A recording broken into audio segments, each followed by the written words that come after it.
जीवन है उपहार प्रभु का, सार्थक बनाना है इसे अगर, समझकर जीवन का उद्देश्य निकल पड़े कर्तव्य पथ पर। जीवन को सुखी, समृद्ध और सार्थक बनाने के लिए जीवन में उद्देश्य का होना अनिवार्य है। क्या उद्देश्य हमारे जीवन की दिशा बदल सकता है और किस प्रकार से है इसका महत्व, आपको बताएंगे आज के इस विशेष कार्यक्रम में। सुप्रभातम, स्वागत है आपका आज के इस विशेष अंक में। मैं हूं किरण भारद्वाज।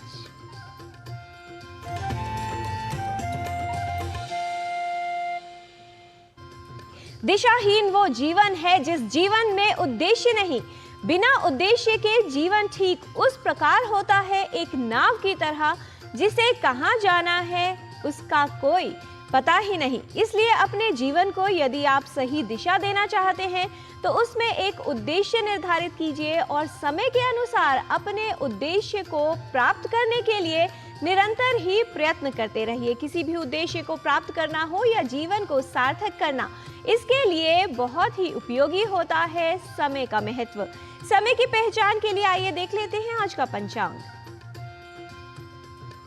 आज का पंचांग युगाब्द 5126, विक्रम संवत 2081, शक संवत 1946, दक्षिणायन, मार्गशीर्ष मास, कृष्ण पक्ष, दशमी तिथि, सोमवार, उत्तरा फाल्गुनी नक्षत्र।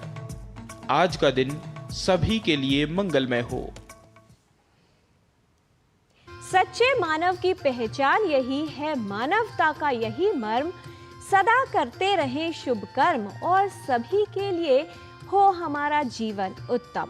अपने जीवन को उत्तम बनाने के लिए अपने विचारों को बदलाव की जरूरत होती है। आवश्यक है कि हम अपने जीवन में सकारात्मकता लाएं और ये सकारात्मकता, ये ऊर्जा हमें मिलती है हमारे विचारों से। इसीलिए अपने विचारों को सदा ही सकारात्मक बनाने के लिए प्रयत्नशील रहना चाहिए। अच्छे विचारों को सुनना और जीवन में उनका पालन करना आपके जीवन को दिशा भी देता है और दूसरों के लिए भी उपयोगी सिद्ध होता है। आइए जानते हैं क्या है आज का सकारात्मक विचार। देखते हैं आज का सुभाषित। भूमिपता वर्थपतौ बाले, वृद्धे तपोनिधौ विदुषी, योषिति मूर्खे गुरुषु च, विदुषा नैवोत्तरं देयम्।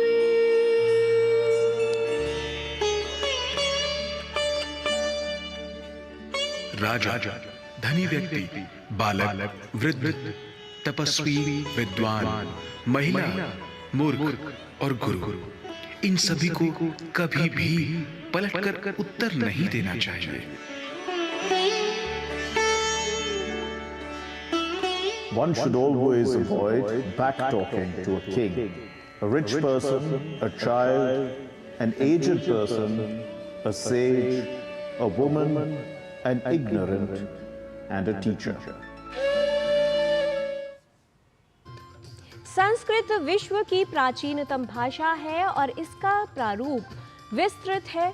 कई अनेक सुभाषित मिलते हैं जो ऋषि मुनियों द्वारा कहे गए हैं, अर्थात ऐसे सुवचन जिसमें सत्य, कर्म, निष्ठा और जीवन का ज्ञान निहित है। कई प्रकार के प्राचीन ग्रंथ हैं, चाहे बात की जाए हमारे वेदों की, रामायण की या महाभारत की, जिनसे हमें जीवन का ज्ञान मिलता है, अर्थात जीवन का उद्देश्य कैसे तय करना है, जीवन को किस दिशा में ले जाना है, ये तमाम ज्ञान उसमें वर्णित है। आइए आज भारतीय ज्ञान परंपरा प्रभाग में देखते हैं एक विशेष सूक्ति पर आधारित हमारी सहयोगिनी लता वशिष्ठ की ये विशेष रिपोर्ट।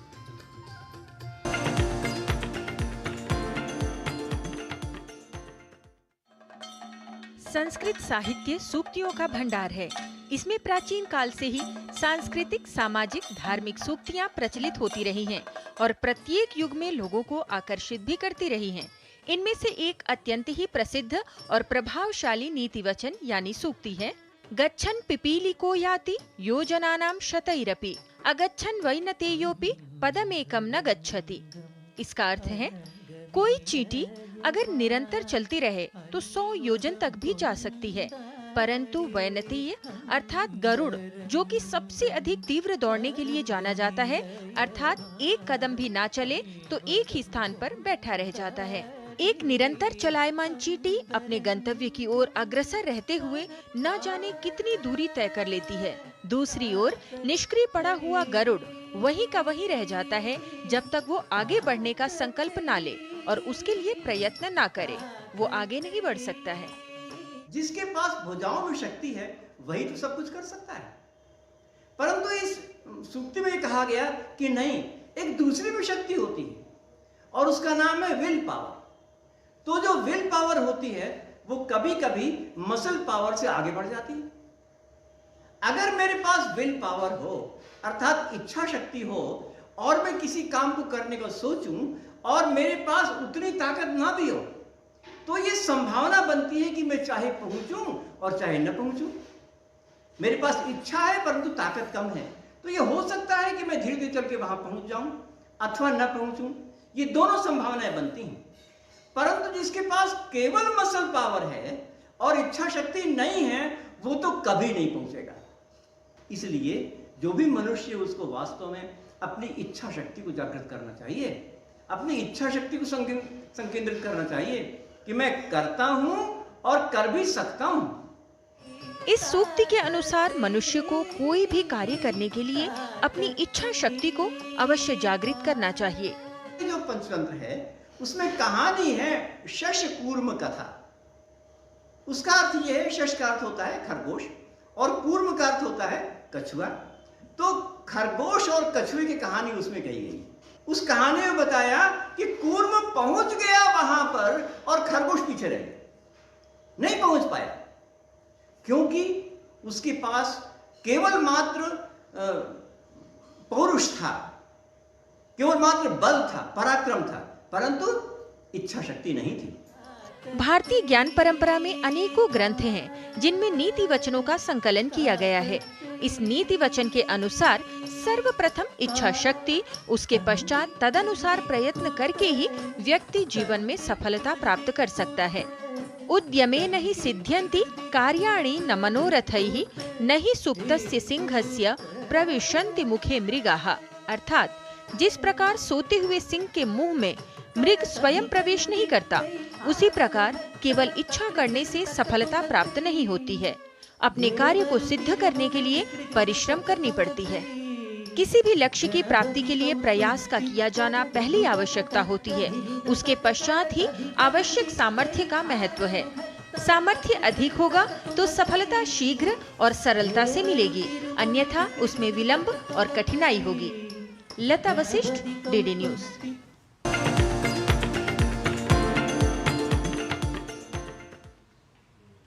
जीवन में उद्देश्य निर्धारित करना जितना महत्वपूर्ण है, उद्देश्य के लिए निरंतर प्रयत्न करते रहना अर्थात अपने संकल्प को दृढ़ रखना भी उतना ही उपयोगी है। यदि हम अपनी त्रुटियों को दूर कर जीवन में आगे बढ़ते हैं, तभी अपने उद्देश्य अर्थात लक्ष्य को प्राप्त कर सकते हैं।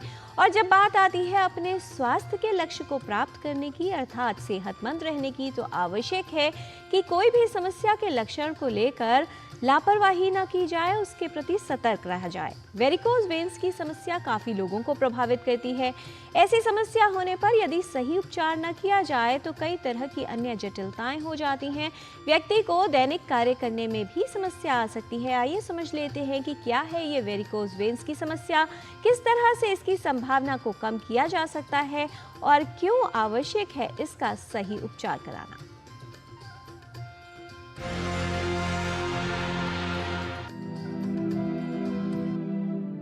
वेरिकोज वेन्स की समस्या काफी लोगों को परेशान करती है। ये एक ऐसी बीमारी है जिसमें पैरों की नसों में खून एकत्रित होने लगता है, जिससे पैरों में सूजन आ जाती है और व्यक्ति का चलना फिरना भी मुश्किल हो जाता है। वेरिकोज वेन्स में त्वचा की सतह के नीचे उभरती हुई नीली नसें दिखाई देने लगती हैं। सामान्य स्थिति में मानव शरीर में रक्त हृदय द्वारा पंप किया जाता है और धमनियां इस ऑक्सीजन युक्त रक्त को पूरे शरीर में संचारित करती हैं। परिसंचरण तंत्र में शिराएं होती हैं जो रक्त को वापस हृदय की ओर भेजती हैं। रक्त को ऊपर की ओर प्रवाहित करने में सहायता करने के लिए शिराओं में वाल्व लगे होते हैं। वाल्व रक्त को केवल ऊपर की ओर जाने देती हैं। शिराएं ऊतकों से रक्त को हृदय की ओर वापस ले जाती हैं। लेकिन जब रक्त ऊपर की ओर ठीक से नहीं जा पाता और वहीं पर एकत्रित होने लगता है तो शिराएं फूल जाती हैं। ये स्थिति वेरिकोज वेन्स कहलाती है। शरीर में दो तरीके की नसें होती हैं। एक होता है जो हार्ट से ब्लड आगे ले जाती है जिनको कहते हैं आर्टरी, और जो हार्ट को वापस लेके आते हैं उनको कहते हैं हम वेन्स। पैर में ये वेन्स हमारे दो लेवल्स पे होती है। एक होती है सुपरफिशियल जो त्वचा के जस्ट नीचे होती है, और एक होती है जो डीप जो हमारे मांसपेशियों के अंदर होती है। वेरिकोस वेन की प्रॉब्लम होती है त्वचा के नीचे वाले या सुपरफिशियल वेन्स की प्रॉब्लम होती है। ये जब वेन्स सूज जाते हैं, लंबे हो जाते हैं और टेढ़े मेढ़े हो जाते हैं, तब उनको हम वेरिकोस वेन कहते हैं। वेरिकोज वेन्स होने पर रक्त के सही संचरण न होने के कारण शिराओं में सूजन आ जाती है। नीली व गहरी बैंगनी नसें दिखाई देने लगती हैं। पैरों में भारीपन महसूस होता है। मांसपेशियों में ऐंठन होने लगती है। पैरों के निचले हिस्से में सूजन आ सकती है। रस्सियों की तरह दिखने वाली सूजी हुई या मुड़ी हुई नसें नजर आने लगती हैं। लंबे समय तक बैठने या खड़े होने के बाद व्यक्ति को दर्द महसूस होने लगता है। एक या एक से अधिक नसों के आसपास खुजली महसूस होती है। ये लक्षण वेरिकोज वेन्स का संकेत हो सकते हैं। ये देखा गया है कि जो इस प्रकार की जॉब में इन्वॉल्व है जहाँ बहुत देर तक लंबे समय तक खड़े होने की जरूरत होती है, जैसे कि सर्जन ले लें, टीचर ले लें, या कोई व्यक्ति जिसको बहुत लंबा खड़ा होना पड़ रहा है, उनको वेरिकोज वेन के चांसेस ज़्यादा होते हैं। प्रेगनेंसी के कारण फीमेल लोगों में, लेडीज लोगों में ज़्यादा देखा गया है वेरिकोज वेन। कई ऐसे कारक हैं जो वेरिकोज वेन्स के खतरे को बढ़ाते हैं, जिनके विषय में जानना आवश्यक है। वेरिकोज वेन्स बीमारी को नजरअंदाज करना गंभीरता को बढ़ा सकता है। जो अर्ली स्टेजेस हैं उसमें वेरिकोज वेन का ट्रीटमेंट ये है कि अपन अपना लाइफस्टाइल मॉडिफिकेशन कर लें। अगर बहुत देर तक खड़े रह रहे हैं, कोशिश करें कि ब्रेक लें, थोड़ा चलें, बैठे तो पैर को थोड़ा ऊपर रख के चलें। इसके अलावा हमारे पास स्टॉकिंग्स आते हैं जिनको कहते हैं जुराबे, अबव नी या बिलो नी स्टॉकिंग्स पहन सकते हैं। 80 से 90% लोगों को इन चीज़ों द्वारा इलाज कर सकते हैं। बट हाँ, जिनको कॉम्प्लिकेशन हो गए, जिनको स्किन चेंजेस आ गए, जिनको अल्सर बन गए, फिर उनको इंटरवेंशन की ज़रूरत हो सकती है। ये दो तरीके से हो सकता है। एक होता है सर्जरी की विधि द्वारा कर सकते हैं जिसमें चीरा या एंडोस्कोपी से कर सकते हैं, और दूसरा है कि उसको लेज़र विधि से कर सकते हैं जिसमें हम लेज़र या रेडियो फ्रीक्वेंसी एब्लेशन भी यूज़ कर सकते हैं। और आजकल लेज़र यूज़ करना बहुत कॉमन हो गया वेरिकोज वेन के लिए। वेरिकोज वेन का संभावना को कम करा जा सकता है। अगर आप किसी ऐसे प्रोफेशन में जहाँ बहुत लंबा खड़ा होने की ज़रूरत पड़ी तो कोशिश करिए कि ब्रेक ले लें। आप उसको ब्रेक लेके बैठ जाएं, थोड़ा पैरों की वर्जिश कर ले, थोड़ा चले फिरें। इसकी जटिलताओं से बचने के लिए आवश्यक है कि वेरिकोज वेन्स के लक्षण होने पर तुरंत एक विशेषज्ञ को दिखाएं, इसका कारण जानें और सही समय पर इसका सही इलाज करवाया जाए। किरण भारद्वाज, डीडी न्यूज़।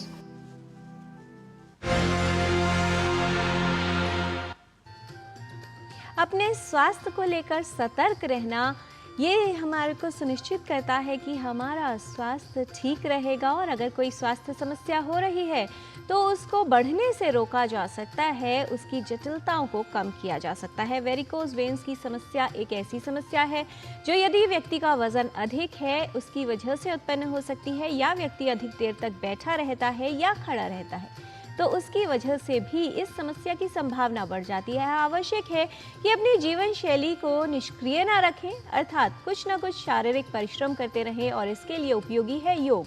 योग में है आज क्या आपको बताएंगे, उससे पहले देखते हैं एक अल्प विराम। आप देखते रहिए डीडी न्यूज़।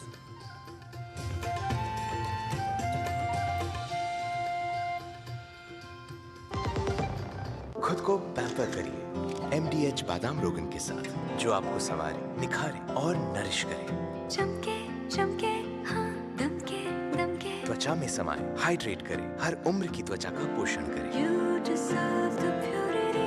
MDH बादाम रोगन, नेचुरल, टेंडर, प्योर। चमके चमके। सुनो, एक अच्छी इंश्योरेंस पॉलिसी AI से पूछते हैं। एक ऐसी पॉलिसी जिसमें प्रीमियम पेमेंट हो लिमिटेड पर इनकम आती रहे लाइफ टाइम। LIC का जीवन उत्सव। एक ऐसी पॉलिसी जो दे होल लाइफ इंश्योरेंस कवर भी। LIC का जीवन उत्सव। वाह, चलो तो LIC की जीवन उत्सव पॉलिसी ही लेते हैं। मैं भी तुमसे यही कह रही थी, LIC का जीवन उत्सव। लाइफ टाइम सेलिब्रेशन मनाइए LIC के जीवन उत्सव के साथ। फ्यूचर सेट है। छोटे थे तो माँ प्यार से मूर्ख बुलाती थी, मूर्खानंद। और ये तो सच में मूर्ख समझते हैं। कस्टम डिपार्टमेंट वाले बन के कॉल कर रहे हैं और कह रहे हैं कि आपके पार्सल से ड्रग्स पकड़ा गया।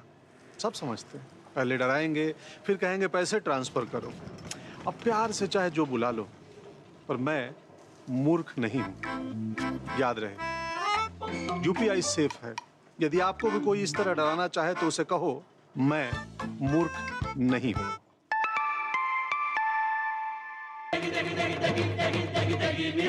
MDH की देगी मिर्च, देगी मिर्च का तड़का, अंग अंग फड़का। MDH की देगी मिर्च।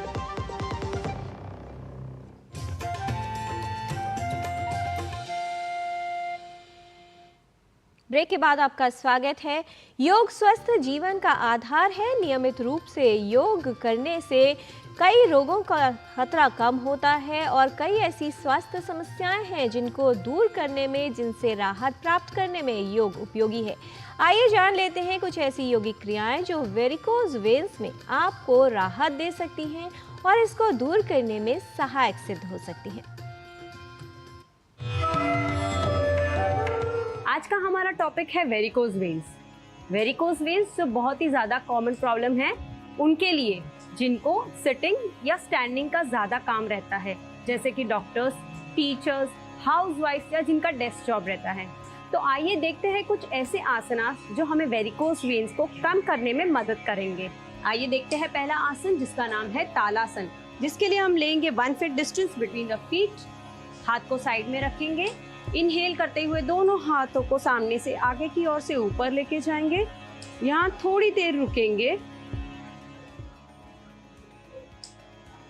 एक्सहेल करते हुए दोनों हाथों को टर्न करेंगे बाहर की साइड और हाथ और हील्स दोनों को नीचे लेके आएंगे। एक बार फिर से करेंगे। इनहेल करते हुए दोनों हाथ और दोनों पैरों को ऊपर लेके जाएंगे। एक्सहेल करते हुए हाथों को टर्न करना है, हाथ और पैर को नीचे लेके आएंगे। हमारा दूसरा आसन है उत्कट आसन, जिसके लिए हम 1 फीट डिस्टेंस लेंगे अपने दोनों पैरों के बीच में। सामने की ओर देखेंगे, हाथों को साइड में रखेंगे। इनहेल करते हुए हाथ और अपनी एड़ियों को ऊपर लेके आएंगे। एक्सहेल करते हुए नीचे जाएंगे स्क्वाट पोजीशन में। यहाँ थोड़ी देर के लिए रुकेंगे। Normal breathing. इनहेल करते हुए वापस ऊपर आएंगे और एक्सहेल करते हुए हाथ और एड़ियों को साथ में नीचे लेके आएंगे। तो आइए जानते हैं कुछ प्रैक्टिकल टिप्स हमारे योग गुरु डॉक्टर हंसाजी योगेंद्र से। नमस्कार। वेरिकोज वेन्स अगर पैर में है तो पैर काफ़ी दुखते हैं और इसीलिए ज़रूरी है कि हम जरा चलते फिरते रहें, एक जगह लंबा खड़े ना रहें, एक लगे बैठे नहीं। और अगर पलाठी मार के बैठ जाएं थोड़ी थोड़ी देर में तो बहुत आराम मिलेगा। वेरिकोज वेन्स में जो खाना चाहिए वो है एंटीऑक्सीडेंट जिसमें बहुत ज़्यादा हो, फ्लेवोनॉइड जिसमें ज़्यादा हो, और इसके लिए पालक, मेथी, ऐसी हरी भाजियाँ ज़्यादा खाई जाएँ। और ज़रूरी है कि ये फल जैसे संतरा, मौसम्बी, बेरीज, ये सब फल खाए जाए, स्ट्रॉबेरी, रास्पबेरी वगैरह। फिर जो हम करते हैं, टेंशन में हर चीज़ लेते हैं, उसको कम करके, क्योंकि टेंशन में मसल्स टाइट हो जाती है और उससे वेन्स में दर्द ज़्यादा बढ़ जाता है। तो जीवन को ज़रा एक्टिवली जीना है और वेन्स के अपोजिट चीज़ें करनी है, जो आसनों में आप देख ही लोगे। इससे बहुत फ़ायदा हो जाएगा, दर्द से छुटकारा मिल ही जाएगा। नमस्कार। शिक्षा का उद्देश्य जीवन की त्रुटियों को दूर कर मानवीय गुणों का विकास करना है। जीवन को बेहतर करने के लिए जीवन से त्रुटियों को दूर करना आवश्यक है और भाषा के सही ज्ञान के लिए उसकी अशुद्धियों को, अर्थात उच्चारण और लेखन में की जाने वाली त्रुटियों को दूर करना अनिवार्य है। आइए चलते हैं संस्कृत पाठशाला में हमारे सहयोगी नारायण दत्त मिश्र के साथ कुछ अशुद्धियों को दूर करते हैं और लेते हैं संस्कृत का ज्ञान।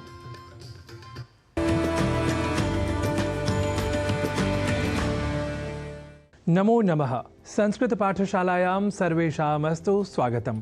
अहमस्मि नारायण दत्तमिश्रः। संस्कृत पाठशाला में हम इन दिनों चर्चा कर रहे हैं शब्दों के शुद्ध उच्चारण और शुद्ध लेखन के बारे में। आज शुद्धता और अशुद्धता के बीच भेद बताने वाली संस्कृत पाठशाला की कक्षा में बात द और ध इन दो अक्षरों से संयुक्त कुछ शब्दों के शुद्ध लेखन और उच्चारण की। हम देखते हैं कि द और ध इन दो अक्षरों से संयुक्त संस्कृत के मूल शब्दों को कम से कम हम शुद्ध बोल तो देते हैं, पर लेखन में कई बार अशुद्धि दिख जाया करती है। और यह अशुद्धि लेखनगत और प्रादेशिक व्यवहार के होने के अतिरिक्त टंकण से जुड़ी प्रविधि की विषमता के साथ भी दृष्टिगत होती है।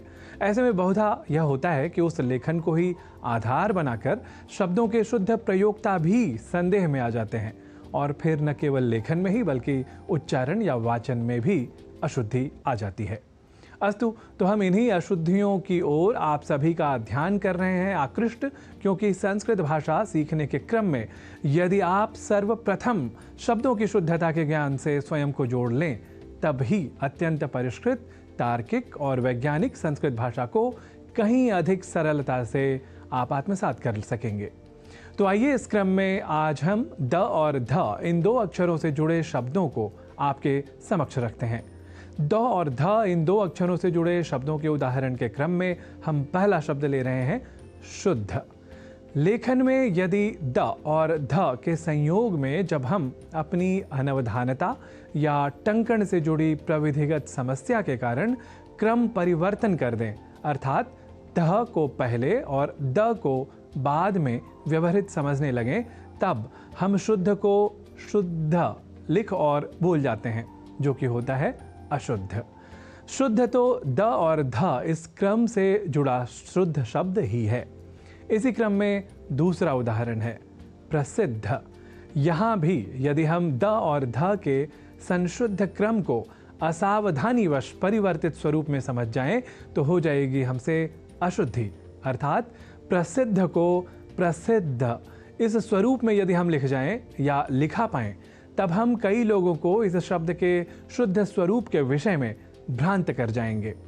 तो ऐसा हमसे चाहे अनचाहे न हो, एतदर्थ अपने विवेक का प्रयोग यदि स्वयं कर लिया जाए या संस्कृत पाठशाला की आज की कक्षा में बताए जा रहे शिक्षण बिंदु को यथासंभव आप याद रख सकें, तो अवश्य ही ऐसी अशुद्धि नहीं होगी। अर्थात प्रसिद्ध को प्रसिद्ध इस स्वरूप में न समझकर या न लिखकर हम प्रसिद्ध अर्थात द और बाद में ध इस अक्षर विन्यास से युक्त शब्द प्रसिद्ध का ही लेखन और तदनुसार शुद्ध उच्चारण करेंगे। ऐसे ही जहाँ द और ध इन दो अक्षरों की उपस्थिति है, उन शब्दों में एक शब्द युग्म जो अधिक व्यवहार में है, वह है रिद्धि सिद्धि। यहाँ भी हम में से कई द और ध के सर्वथा शुद्ध अक्षर विन्यास को अनवधानतावश, या हमने आपको पहले ही बताया कि टंकण से जुड़ी प्रविधि के अशुद्ध प्रयोग के कारण परिवर्तित कर जाया करते हैं, अर्थात ध को पहले और द को बाद में समझकर लिख और बोल भी जाया करते हैं। और ऐसे ही संस्कृत के इस शब्द का, या कहें कि संस्कृत के इस मूल शब्द का स्वरूप हम विकृत कर जाते हैं। तो हम ऐसा न करें, अर्थात यहाँ रिद्धि सिद्धि को रिद्धि सिद्धि ऐसा न लिखें और न ही बोलें, बल्कि हमें इसका शुद्ध स्वरूप अर्थात रिद्धि सिद्धि यह रहे याद, तो हम कर सकेंगे संस्कृत के संस्कृतत्व की सुरक्षा और संरक्षा। तो हम शब्दों के शुद्ध उच्चारण और लेखन में रहें अधिक साकांक्ष। इसी उद्देश्य के साथ ही हम संस्कृत पाठशाला की कक्षा में आपको बताते चले आ रहे हैं कि संस्कृत को सीखने की पहली सीढ़ी या सोपान को हमें कर लेना है पहले पार, अर्थात शब्दों के शुद्ध लेखन और उच्चारण में बनना है हमें अधिक कुशल। इसे आप सदैव अपना लक्ष्य बनाएं। इसी निवेदन के साथ अद्यतन कक्षायाम एतावदेव। पुनरपि आयास्यामि इतोपि किमपि अधिकम् अवगमयितुं। तावत् सर्वेभ्यः अस्तु। नमो नमः।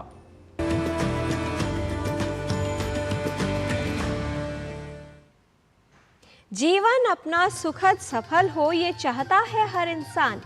शुभ संकल्प हो, दृढ़ विश्वास हो, तो सहायक बन जाते हैं भगवान। अपने जीवन में एक उद्देश्य बनाइए और उसको प्राप्त करने के लिए प्रयत्न करते रहिए। आज के कार्यक्रम में इतना ही। कल फिर मिलेंगे आपसे इसी कार्यक्रम में। हमारी पूरी टीम को दीजिए अनुमति। नमस्कार।